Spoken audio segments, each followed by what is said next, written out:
Alright, y'all, let's get into the album. Y'all ready? It's lit. I came to vibe, you came to function, just do that, baby. Don't worry about nothing, no, no, no, no. What's good, y'all? It's your boy Bright here, the R&B Kid. I'm back again with another video for y'all, and like I said on today's video, I want to talk about and do a review for Teyana Taylor's new album, The Album. She released it this past Friday on Juneteenth. Happy Juneteenth. Hope you guys had a great Juneteenth weekend. Black lives matter, no justice, no peace. Always, it will never stop, no matter what else happens in life. I don't care. But you know, off of that, she released it on Juneteenth weekend on June 19, 2020. This is her third official album. She released it on her label Good Music and Def Jam.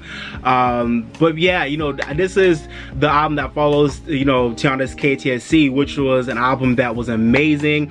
I did a reaction to the album, so go check it out if you haven't already. I love that album. Only 7 tracks, so the way the album was rolled out, we all remember how it went down back in the summer of 2018. That was a busy summer tour. Remember that whole month, like June 2018, that was a busy month in music. I remember that was when Good Music, you know, they did that whole, like, you know, 7-track album campaign thing. You know, Pusha T dropped, then Kanye dropped, then Kanye and K.T.S.E dropped with K.T.S.E Goes, then Nas dropped, and then Teyana dropped. And remember, Beyonce and Jay-Z dropped Everything Is Love that month.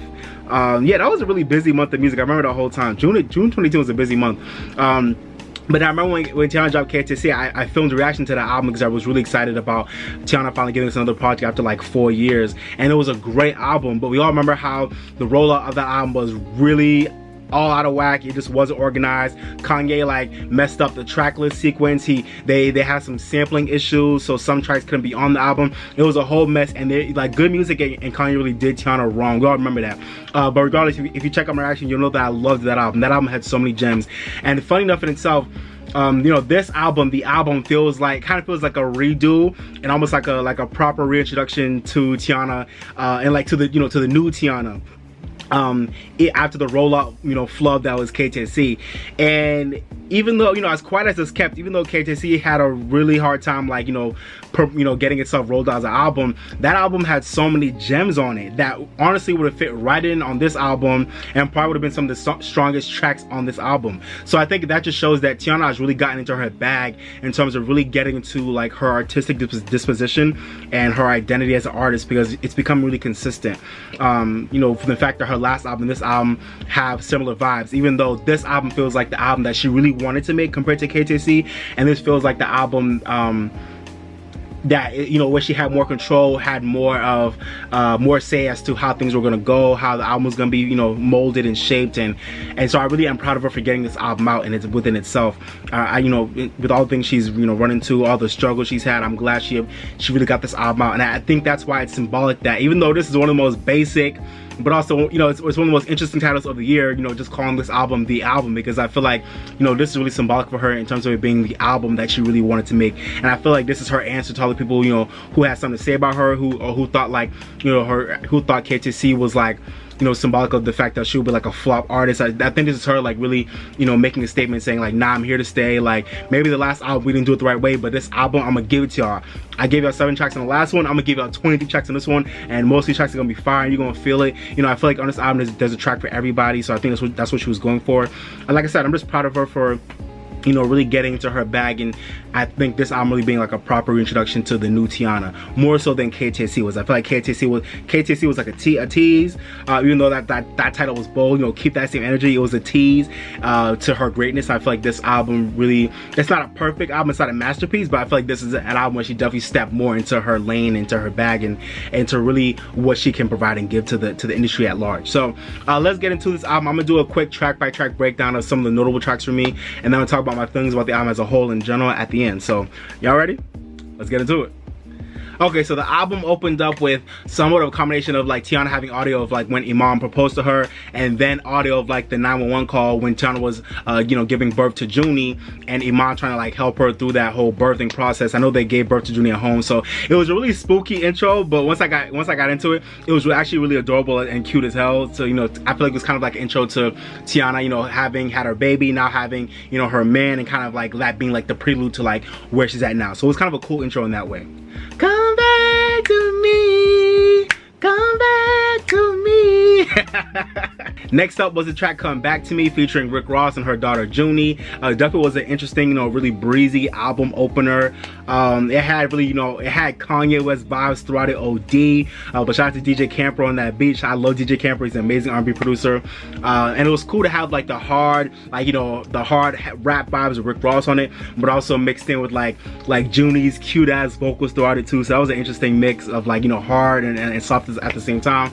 And I did kind of wish it had more interesting lyrics as the album opener. It was kind of like a really basic R&B track, but it's such a breezy throwback record with real R&B vibes on it. So it was a great track. Next up is the track Wake Up Love featuring, the husband Iman. Shout out to Iman Shumpert. Man, I'm in love with the vibes of this song. Definitely one of my favorite tracks off this album for sure. I love this track. I've had it on repeat ever since I heard it. I love this track. Her tone and the way she flowed over this song like water was everything. And while Iman's flow was cool to me, his verse was cool, and I definitely understand why he was on it. I do kind of wish he had a different rapper on it who I feel like would have murked the smooth beat even better. Like a J. Cole or like a Big Sean. But regardless, this is still one of my favorite tracks off this album. Such a highlight, such a standout. It's such a sexy and calming track. It's so R&B. The beat is everything. I love this track. Next up, we got the track Low Key featuring Erykah Badu. Go check out my review of the versus battle between Erykah Badu and Jill Scott if you haven't already. That was a great versus battle, so go check out my review on that. But yeah, man, Erykah getting on Teyana's vibe on this track was really interesting. It was hella interesting, and I think their chemistry on this track was great. I think Erykah kills it. Really getting on this this fast-paced rap song vibe that Teyana's always on. I think Erykah did a great job with it. And this track was cool, and I think it would definitely be a cool single, and because it seems to be a fan favorite, and for good reason. I think the Next Lifetime, homage was great. I think Teyana flipped Next Lifetime in a really great way. In terms of keeping the vibe of that song and the message of that song intact, but still, bringing in her own, her own swag and vibe on it. So I thought Teyana did a good job with the flip of this song. And yeah, it really is a cool track. That's just a vibe. So next up, we got the track Let's Build with Quavo. So I love this track. Definitely one of my highlights off this album. Really cool song that I feel like should have been way longer. It was way too short because it was a damn vibe, and then it just got cut short. But it's all good. I love the slinky beat on this one, and Quavo's voice was perfect for it. I feel like Quavo really got into his his singing vibe, and his voice was perfect on it. He fitted so well. So yeah, man, and I'm also here for the message of the song too. Shout out to Black love, shout out to Black people. We all gotta build together. You know what I'm saying? We all gotta build together. So I definitely love this track. Definitely a standout. So I'm gonna skip to the track Boomin featuring Missy Elliott and Future. Definitely a standout on this album. Her lower register on this track was gold. It was perfect. She did that shit, and I loved Missy's presence on this track as well. And I also thought the 808 sample was done so well. Shout out to Black. Boom like an 808. Boom baby, circles like a bit. Come on, that's a great song, man. Shout out to Black. I love Black, and that track still goes up to this day. But yeah, man, shout out to this track at Knox. Shout out to Timbaland, DJ Camper, and all the other producers who who have put together this crazy beat. This slinky, sexy R&B beat. It's dope. And for me, Future wasn't necessary for the track, but he definitely did, his vibe was good on it, and his vibe did fit, so I was cool with it. But yeah, man, this is definitely a standout on the album. Definitely a great track that I feel like could be a single as well. And it definitely brings back those classic 90s vibes. So y'all know I love this track. Alright, so I'm gonna skip to the track Killer featuring Davido. So to me, this track wasn't as hard as I wanted it to be, but I definitely appreciated Teyana, switching up the sonic vibe and really getting into more of an Afrobeat zone. And she sounded good on it. And I think her and Davido sounded good together. So it was a cool track. Alright, so next up we got the track Bad.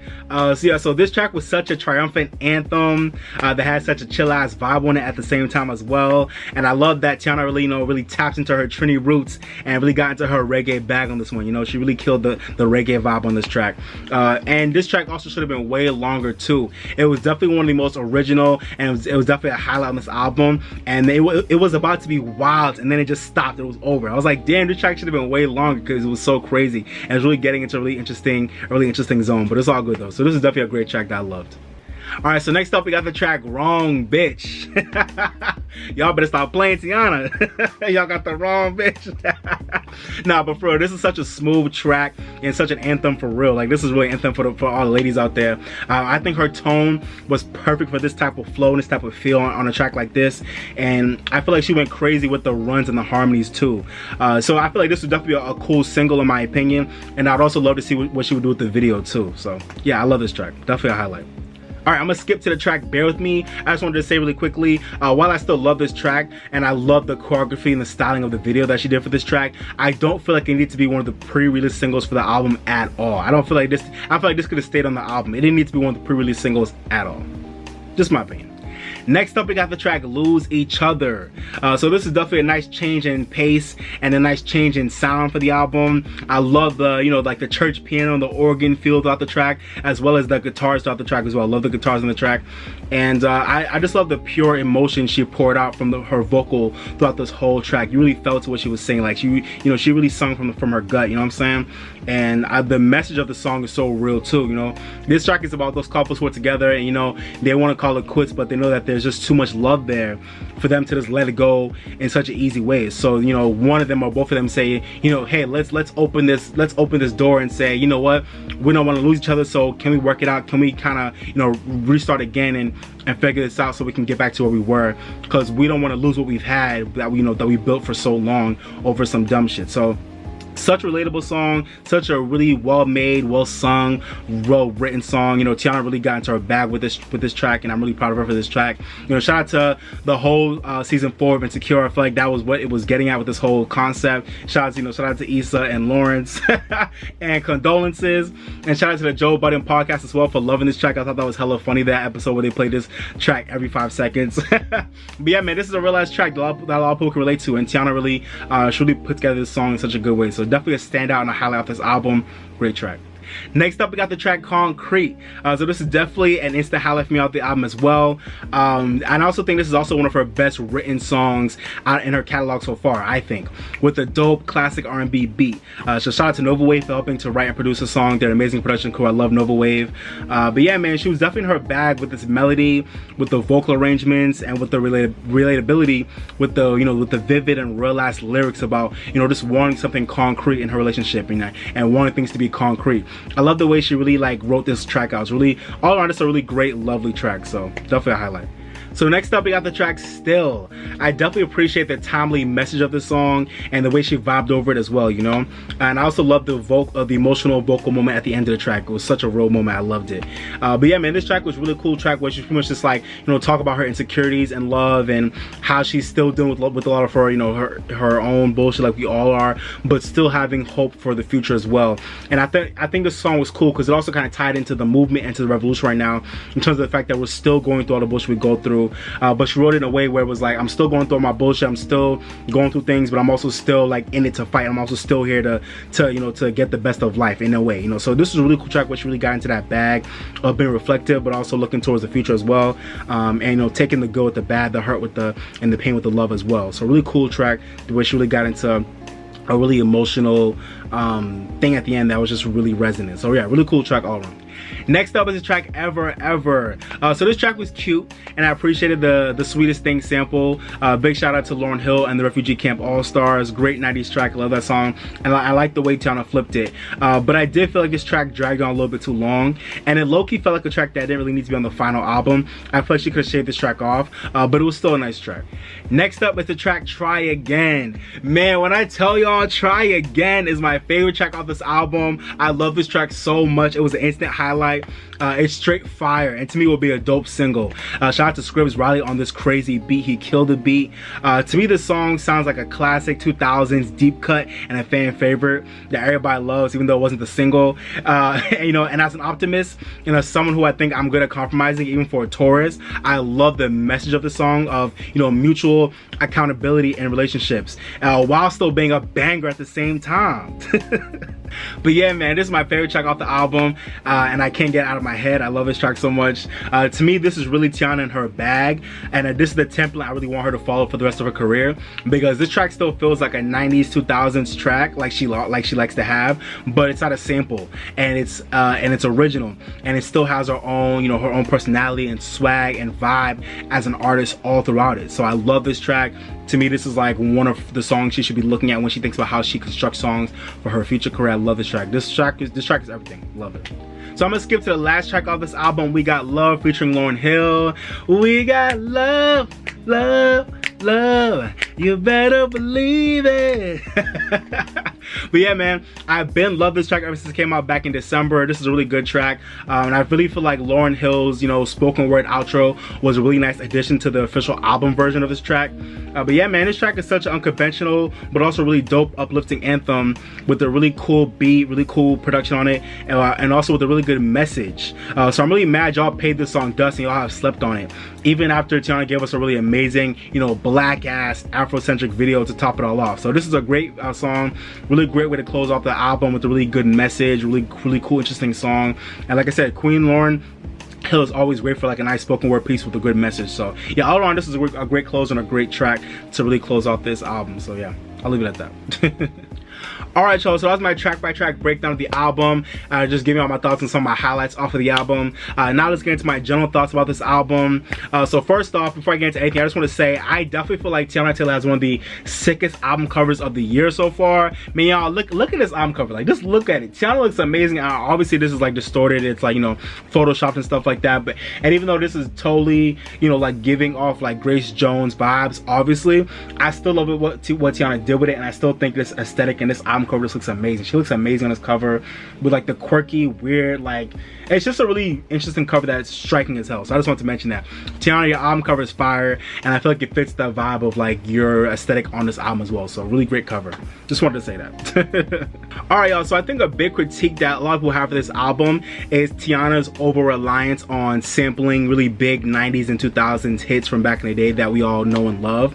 And here's my thoughts on it. I'm not that mad at it because I think it really works for Teyana, and I think she always bodies it like every single time, you know, from, you know, the 808 sample, the Next Lifetime sample, the Sweetest Thing sample, like, you know, there are probably more that I'm just not thinking about right now, but I think she always bodies it. But I think it is a fair critique for anybody to say that it's stifling her artistic growth.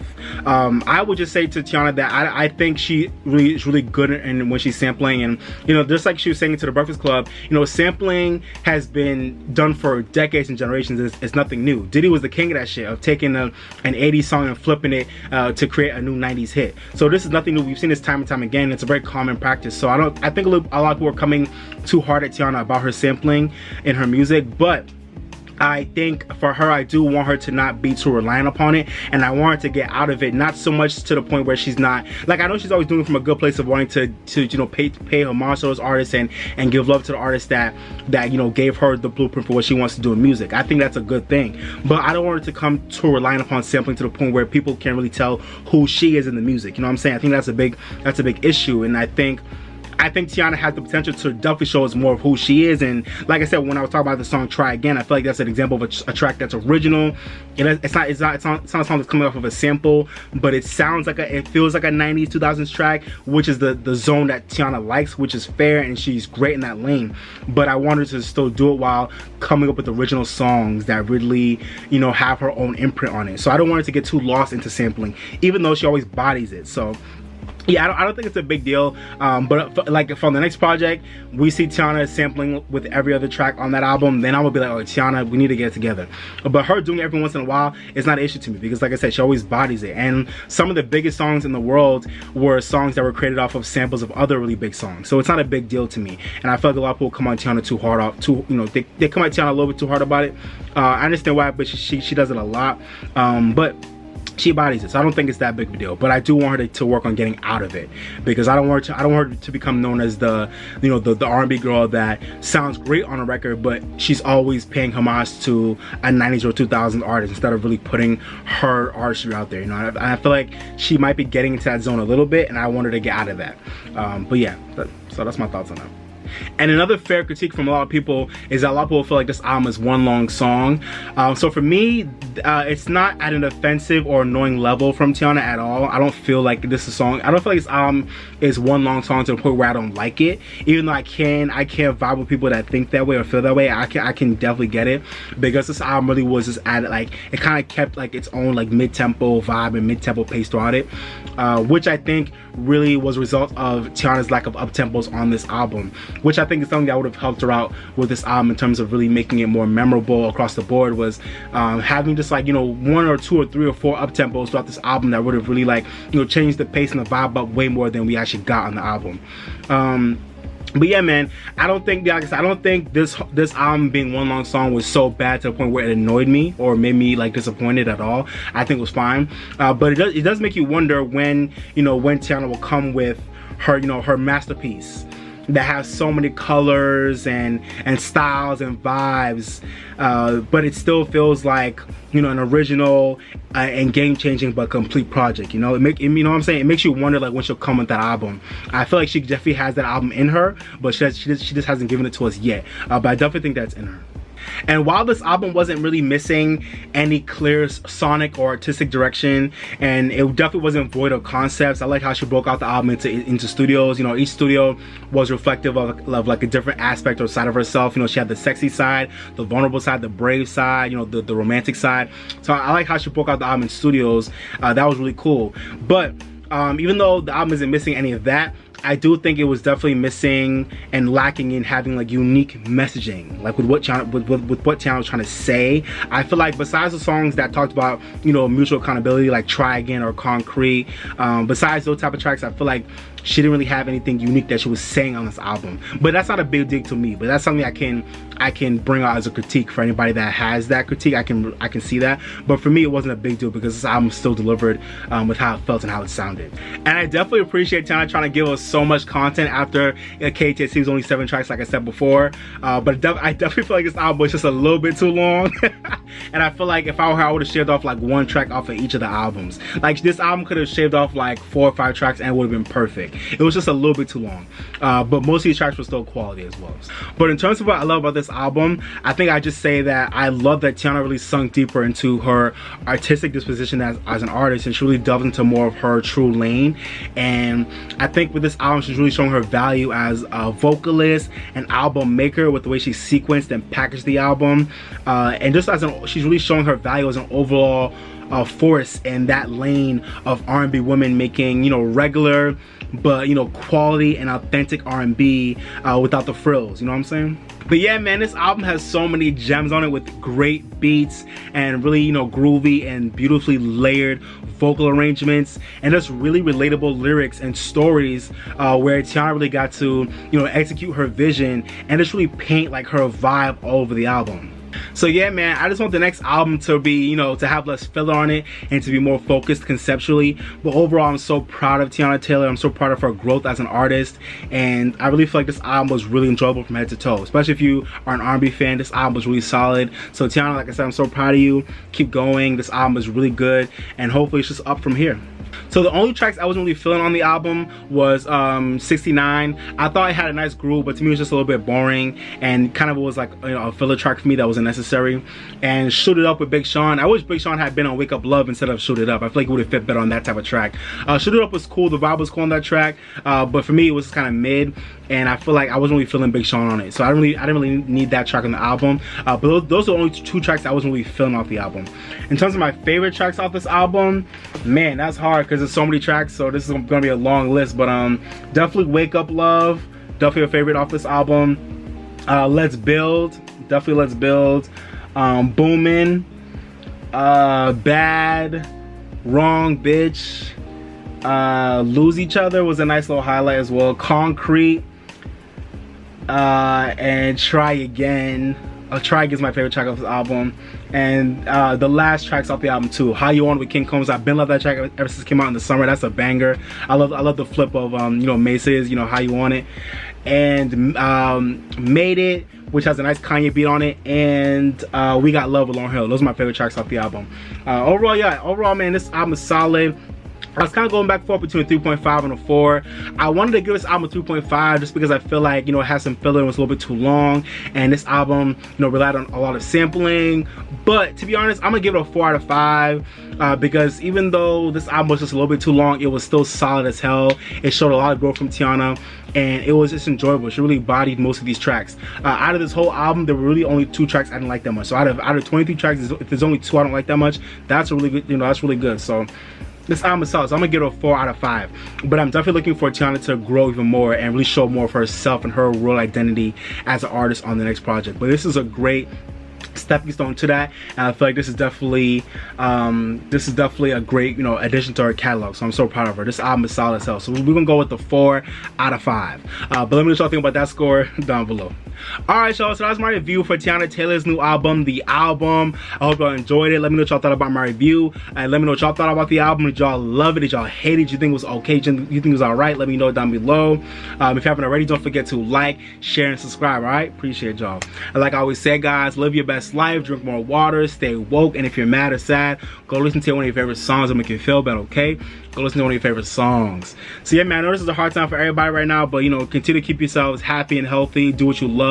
You know, talk to your friends, listen to good music. You know, just do what makes you happy, but continue to stay educated and aware of what's going on. And don't shy away from all the hard truths that are being exposed about our world right now. Continue to do your part in the way you can. Take care of yourself. Yeah, man, and I love y'all, especially my black people out there. I love y'all. We good. We will always be good, and we're gonna continue to fight. Okay, Black Lives Matter. No justice, no peace. But yeah, man. Until the next time, this has been your boy Bright, the R&B Kid. Thank you for watching, but for now, I'm signing off, baby. Bye, y'all. Peace. I came to vibe, you came to function, just do that, baby. Don't worry about nothing, no. I came to vibe, you came to function, just do that, baby. Don't worry about nothing, no. Relax just a little bit. You don't gotta worry, you can just